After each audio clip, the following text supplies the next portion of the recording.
사도행전 9장 36절에서 43절까지 같이 읽으실 때 살아계신 하나님의 음성을 듣겠습니다. 같이 읽겠습니다.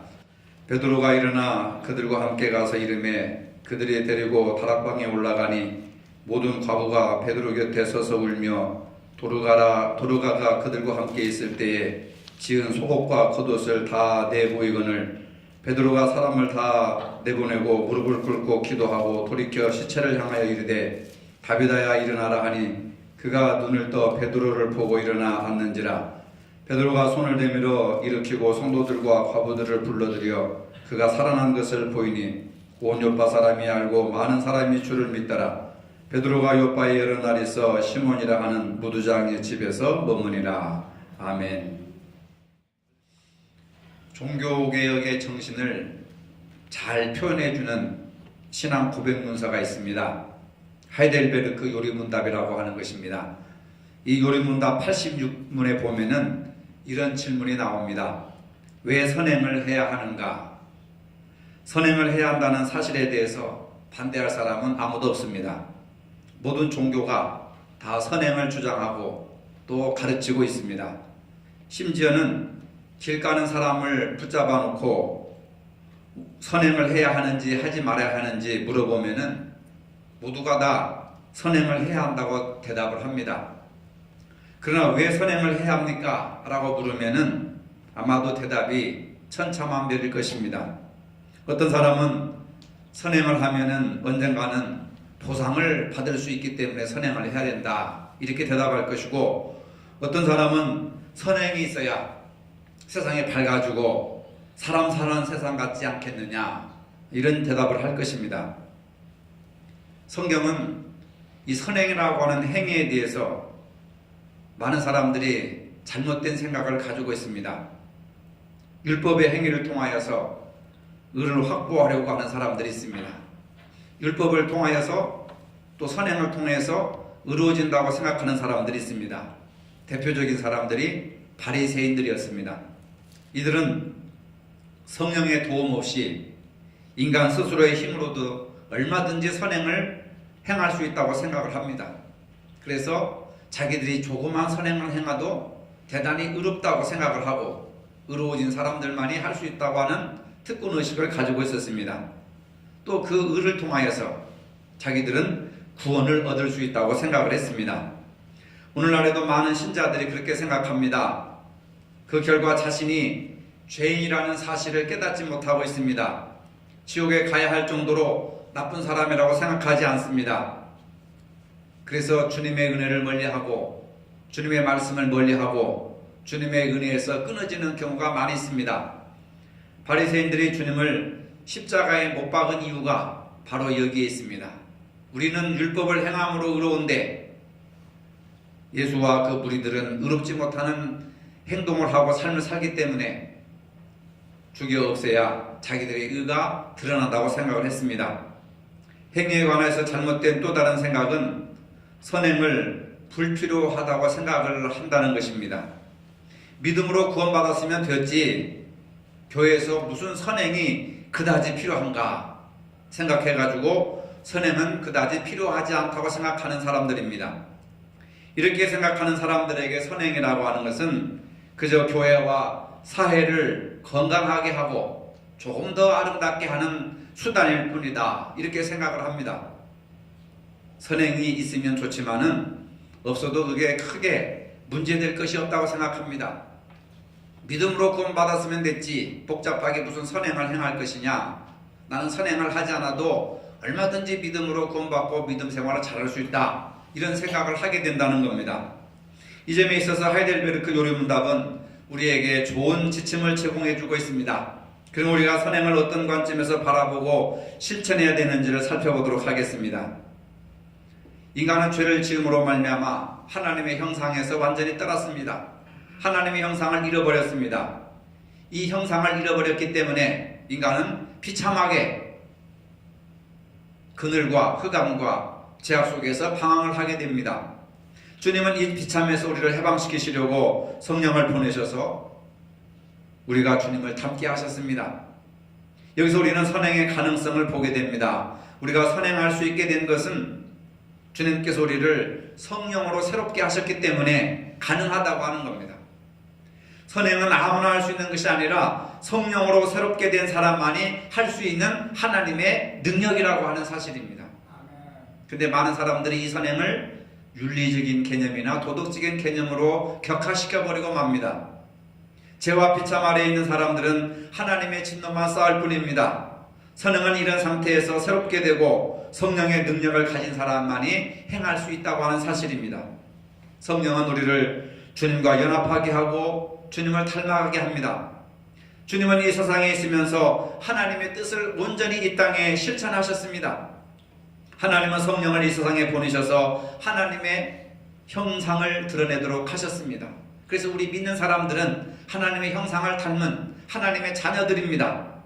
우리가 주님의 은혜로 구원을 받았듯이 이제 성령의 능력으로 성령을 행할 수 있어야 되는 겁니다.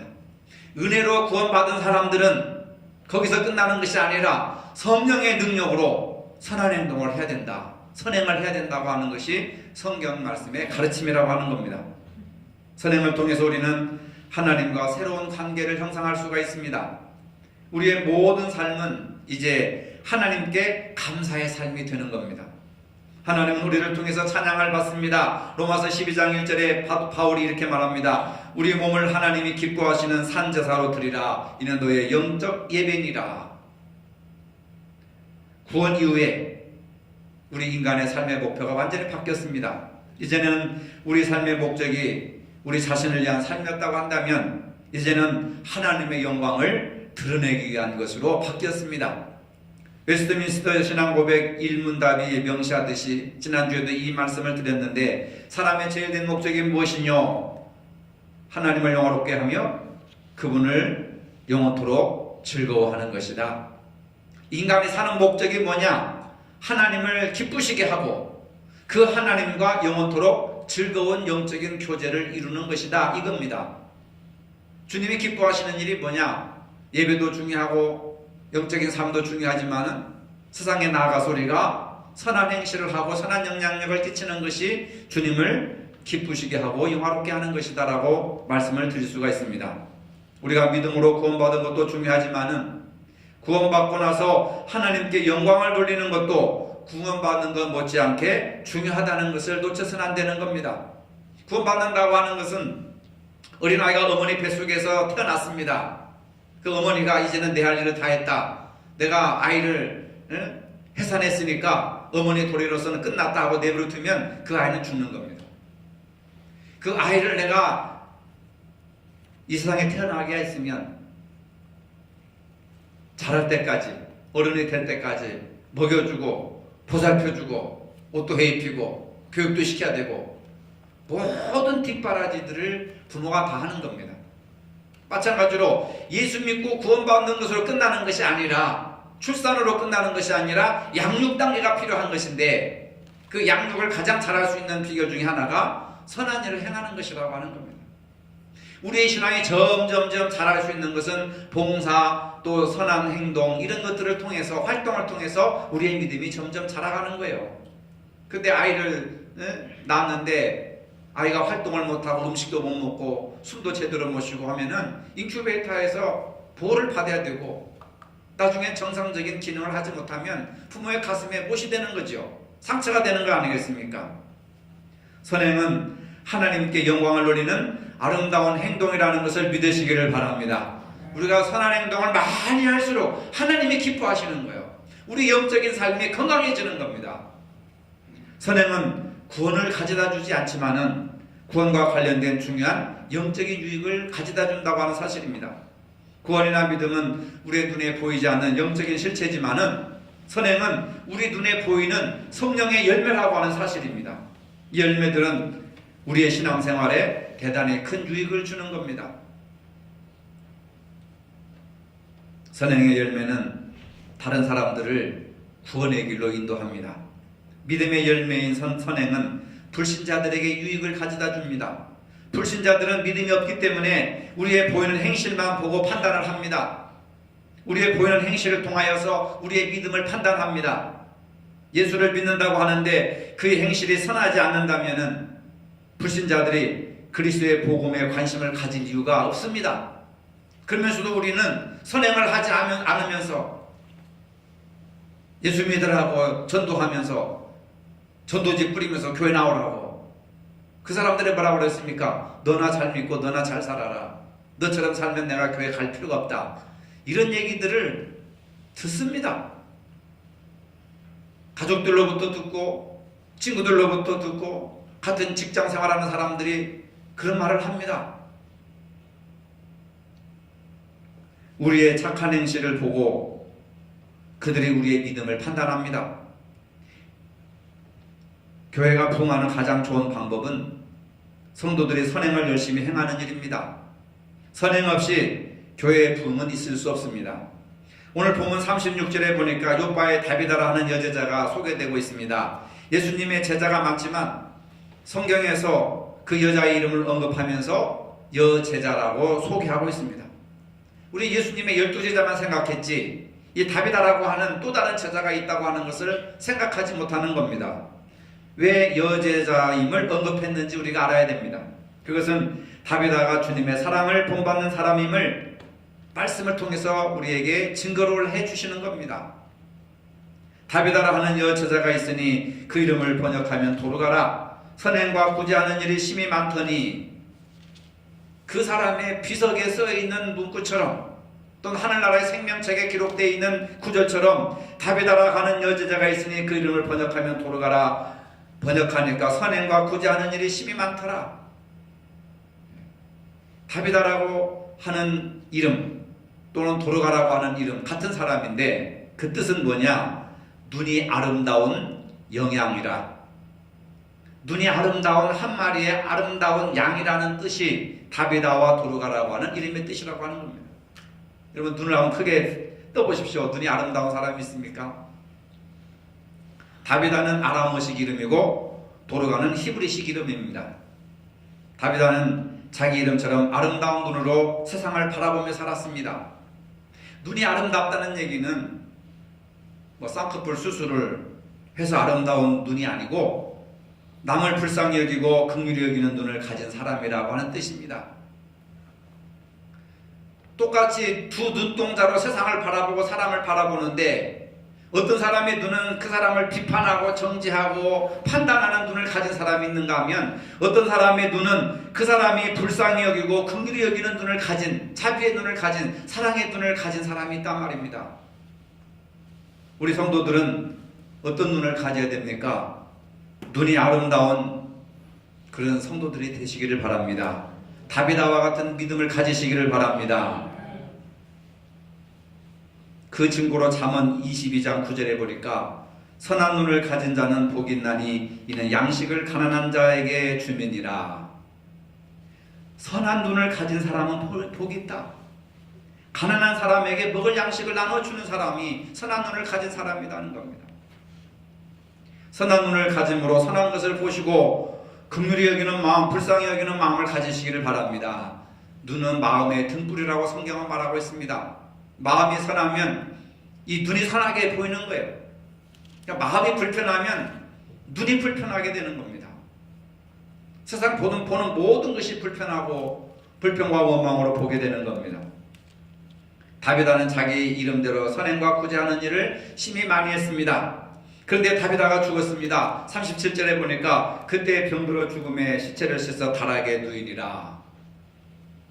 이렇게 착한 일을 한 사람이 오래 살아야 되는데 일찍 죽었습니다.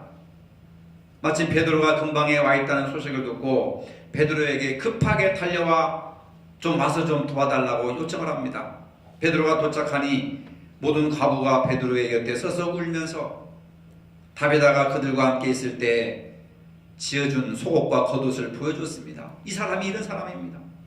우리 가난한 과부들, 초대교회 불쌍한 사람, 소외된 사람들이 얼마나 많이 있었습니까? 그 사람들을 위해서 자기 재산을 털어서 속옷을 지어주고 겉옷을 지어줘서 이 엄동설 안에 우리가 따뜻하게 지낼 수 있었던 것은 이 다비다라고 하는 사람이 선행을 베풀었기 때문에 그렇습니다. 하면서 울면서 베드로에게 옷을 보여주는 거예요. 이 사람이 이런 사람입니다. 지금 죽으면 안 됩니다. 안타깝습니다. 좀 살려주십시오. 살려달라고 다비다에게 애원을 합니다. 어제 김명 권사님이 뜻하지 않게 별세했다는 소식을 듣고 하루 종일 충격을 받고 믿어지지가 않았었습니다. 우리 이승기 집사님, 황미정 권사님, 이준임 권사님, 저 장례식장까지 가면서까지도 입구에 들어서 가면서 과연 돌아가셨을까? 들어가서 딱 영정사진을 본 이후에부터 돌아가신 것이 사실이구나 믿어지지가 않았습니다. 그러면서 늘 하면서 마음속에 오늘 본문을 생각하면서 베드로가 나타났다라면은 죽은 다비다를 이렇게 세웠고 살려주셨는데 참 너무 일찍이 하나님께서 불러가셨구나. 너무 일찍이 죽었구나. 늘 이렇게 마음이 안타깝고 마음이 이렇게 슬펐습니다. 근데 베드로가 와가지고 그를 위해서 간절히 기도합니다. 그리고 나서 한 말씀 하시는데 다비다야 일어나라 하니까 죽었던 그 다비다가 눈을 뜨면서 벌떡 일어납니다.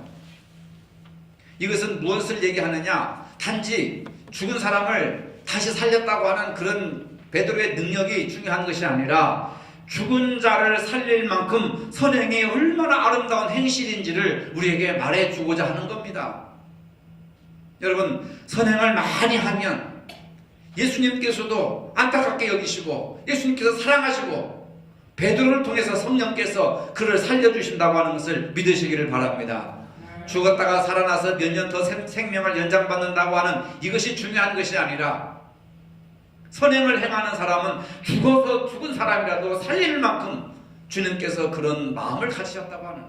베드로가 그런 마음을 가졌다고 하는 것이 그만큼 선행이 기독교 안에서 중요한 것이고 이 세상에서 중요한 것이다 라고 하는 것을 보여주는 말씀입니다. 다비다는 마지막 죽기까지 옷을 지으면서 가난한 고아와 과부들을 위해서 선행을 베풀었습니다. 사람이 늙어 병들면은 남의 수발을 받고 남의 봉사를 받아야 될 위치지만은 다비다는 마지막 죽는 그 순간까지 선행을 계속했다는 사실을 볼 수가 있습니다. 선행이 얼마나 아름다운 성령의 열매인지 우리가 본문을 통해서 알 수가 있습니다. 39절에 속옷이라고 하는 말씀이 나옵니다. 속옷을 지었다고 하는 것은 자기 속옷을 지은 것이 아니라 주변에 가난한 과부들의 속옷을 지어주었습니다. 그때 당시 가난한 과부들은 자기 속옷조차 지을 수 없을 만큼 가난하고 소외당하고 버림받은 사람들이었습니다. 그런데 다비다는 은밀하게 누가 속옷을 지어주면서 자랑하겠습니까? 속옷을 지어줬다고 하는 것은 구제와 선행이 은밀했다고 하는 사실입니다. 사람들은 외적인 봉사를 잘합니다. 대신 남이 알아주지 않는 일은 본능적으로 즐거워하지 않습니다. 그래서 관리들은 전시행정을 좋아하고 봉사자들은 자기 이름이 나타나기를 좋아합니다. 이런 태도는 결코 주님이 원하시는 태도가 아닙니다. 마태복음 6장 1절로 4절에 예수님께서는 사람에게 보이려고 그들 앞에서 너희 의를 행하지 않도록 주의하라. 그렇지 아니하면 하늘에 계신 너희 아버지께 상을 받지 못하느니라. 너는 구제할 때 오른손이 하는 것을 왼손이 모르게 하여 내 구제함이 은밀하게 하라. 은밀한 중에 보시는 너희 아버지가 갚으시리라. 오른손이 하는 일을 왼손이 모르게 하라. 구제와 선행은 은밀하게 할수록 하나님의 상급이 크다라고 하는 겁니다. 만약 다비다가 자기의 선행 나팔을 불었다고 한다면 많은 사람들에게 감동을 주지 못했을 것입니다. 칭찬은 들었을지 몰라도 감동은 주지 못했을 것이다 말입니다. 다비다의 선행이 얼마나 사람들에게 감동적이었으면 온 요파 지역에 사람들이 예수를 믿게 되었겠습니까? 이게 중요하다는 사실입니다. 다비다의 그 선행을 통해서 그 성읍에 있는 모든 사람들이 예수님을 구주로 영접하고 구원받았다고 하는 거예요. 요새 말하자면 교회가 부흥됐다는 얘기입니다. 여러분, 칭찬 들으려고 선행을 할 것이 아니라 많은 사람들에게 감동을 주기 위해서 선행을 하시기 바랍니다. 그래야 감동을 받은 사람들의 교회를 오지요. 백날 천날 천도지 가지고 예수 전당 불신조 해봤자 손가락질만 당합니다. 여러분. 정신병자로 취급당합니다. 현세에서 이 시대 속에서는.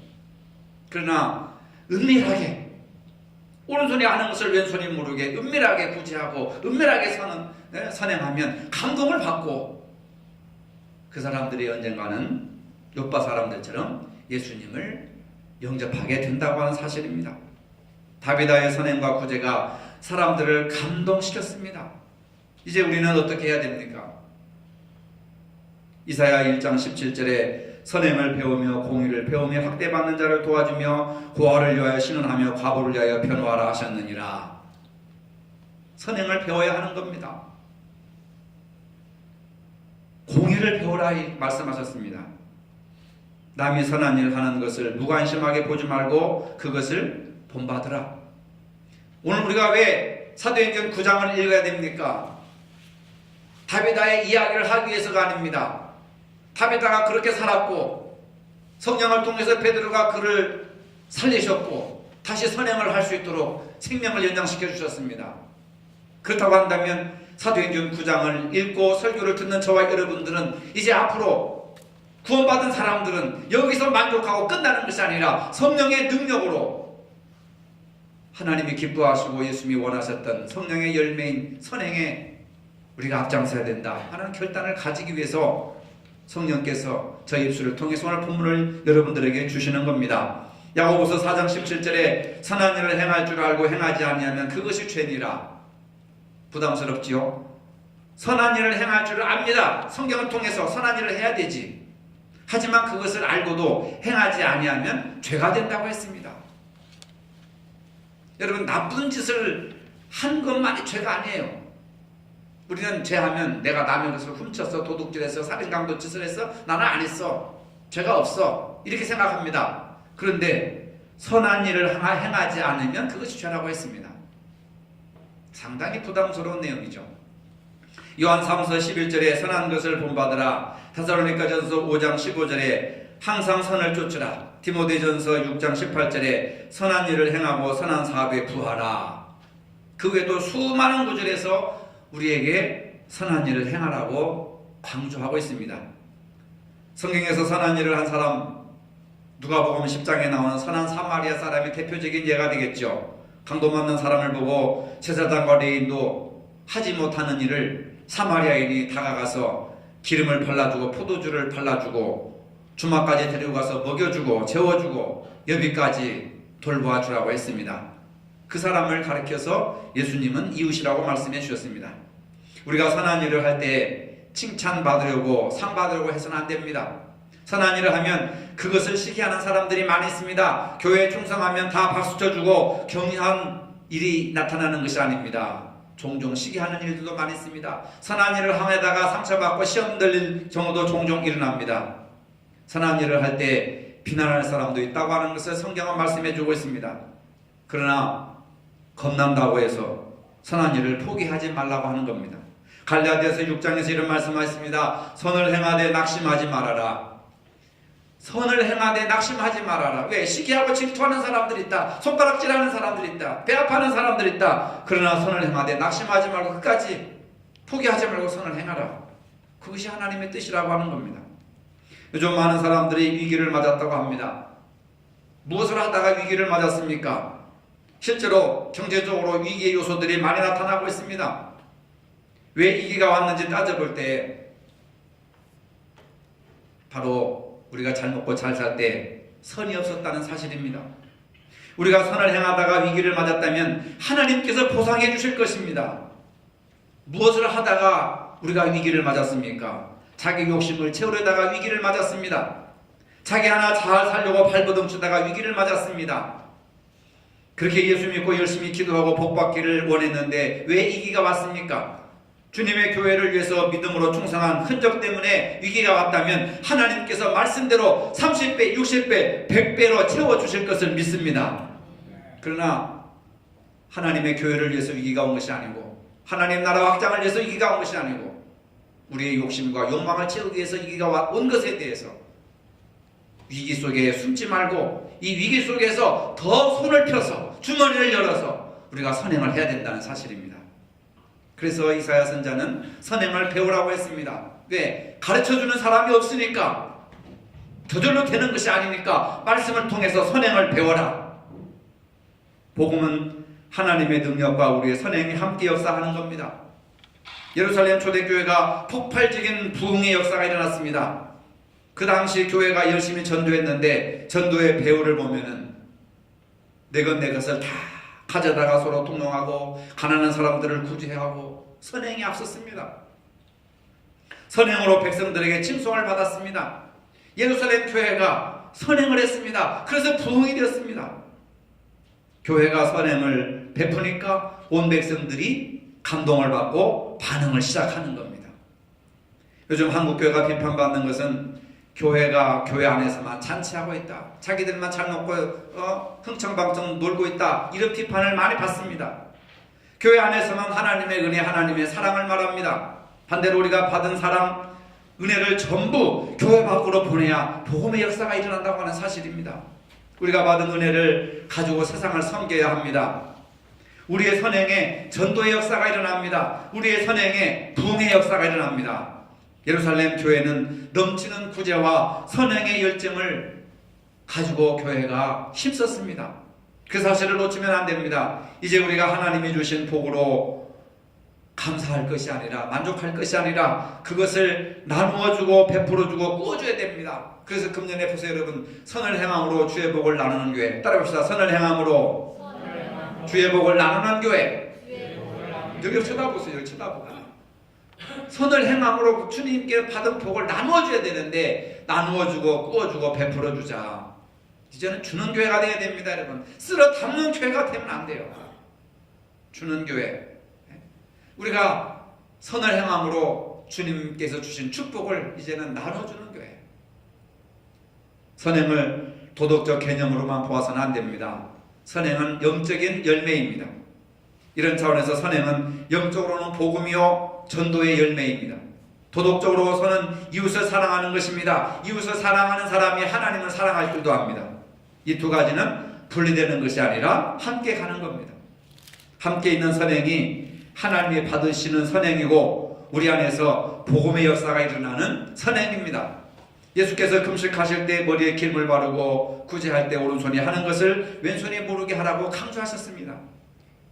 선행할 때는 깨끗한 마음, 주는 마음, 오직 선한 마음, 본전을 생각하고 투자한다고 생각해서 선행을 하면 나중에 본전 생각이 나서 시험에 빠지게 됩니다.